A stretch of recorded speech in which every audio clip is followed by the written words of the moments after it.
Students, आज हम cash book में ट्रांजेक्शन्स को रिकॉर्ड करना सीखेंगे। ऊपर हमारे पास कुछ ट्रांजेक्शन्स दे रखी हैं और नीचे हमारे पास कैश बुक का फॉर्मेट बना हुआ है। सिंगल कॉलम कैश बुक का ये फॉर्मेट है। इसमें दो साइड्स होती हैं स्टूडेंट्स, डेबिट और क्रेडिट साइड। डेबिट साइड हम सभी रिसिप्ट्स को रिकॉर्ड करेंगे और क्रेडिट साइड जितनी भी कैश पेमेंट्स होती हैं उनको रिकॉर्ड करेंगे। ऊपर कुछ ट्रांजेक्शन्स दी हुई है, देखते हैं उनको किस तरह से रिकॉर्ड किया जाता है। फर्स्ट ट्रांजेक्शन है started business with cash rupees 20,000। हमने बिजनेस स्टार्ट किया जिसमें 20,000 हमने कैपिटल इंट्रोड्यूस किया। ठीक है, तो इसकी ट्रांजेक्शन क्या बनती है? Cash account DR to capital account. ठीक है, कैश डेबिट हो रहा है क्योंकि ट्रांजेक्शन बिजनेस में कैश आ रहा है। आप इसे क्या लिखेंगे? डेबिट साइड लिखेंगे, पर लिखेंगे क्या? Cash account DR to capital account. ठीक है, तो आपने यहाँ क्या लिखना है? कैश डेबिट साइड, मगर क्या लिखेंगे? To capital account. सेकेंड है परचेज गुड्स फॉर कैश। तो आप इसमें क्या करेंगे? गुड्स खरीदे, कैश गया, ट्रांजेक्शन क्या होगी? Purchases account DR to cash account. Cash credit हुआ, आप क्रेडिट साइड लिखेंगे, पर लिखेंगे क्या? By purchases account.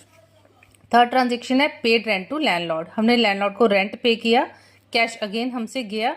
आप क्या लिखेंगे? इसकी ट्रांजेक्शन क्या बनती है? Rent account DR to cash account. Cash credit हुआ, ट्रांजेक्शन क्रेडिट साइड, आप क्या लिखेंगे? बाय रेंट फिर 5,000 रुपीज़। फिर good sold to Aman for cash. हमने सामान सेल किया, कैश पर सेल किया, तो ट्रांजेक्शन क्या होगी इसकी? Cash account debit to sales account. ठीक है, कैश आएगा बिजनेस में, आप लिखेंगे डेबिट साइड, लेकिन लिखेंगे क्या? Cash account DR to sales. यहाँ पे आप टू सेल्स लिखेंगे। फिर है पेड टू शाम। हमने शाम को पैसे पे किए। ठीक है, तो कैश जाएगा, ट्रांजेक्शन इसकी क्या बनती है? Sham account DR to cash account. ठीक है, कैश क्रेडिट होगा, ट्रांजेक्शन क्रेडिट साइड लिखेंगे, बट आप लिखेंगे क्या? By Sham 1500। Last transaction purchase machinery for 5,000। हमने एक मशीनरी परचेज की जिसके लिए 5,000 रुपीज़ हमने पे किए हैं। ठीक है, इसमें ट्रांजेक्शन क्या होगी? Machinery account DR to cash account. Again cash हमसे जा रहा है, आप क्या लिखेंगे? क्रेडिट साइड लिखेंगे, क्या लिखेंगे? Bye machinery. अब आपको दोनों साइड का टोटल करना है।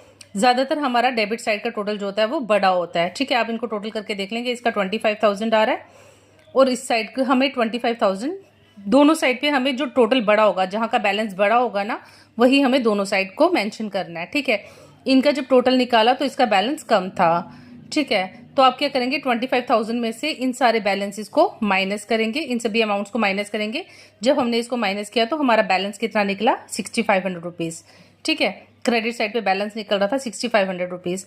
क्योंकि डेबिट साइड का अमाउंट बड़ा था तो हमें दोनों कॉलम्स में क्या लिखना है? डेबिट साइड का अमाउंट लिखना है, और यहाँ आप लिखेंगे by balance carried down 6,500 rupees. ठीक है, जब मंथ का एंड होगा और नए मंथ की आप ओपनिंग करेंगे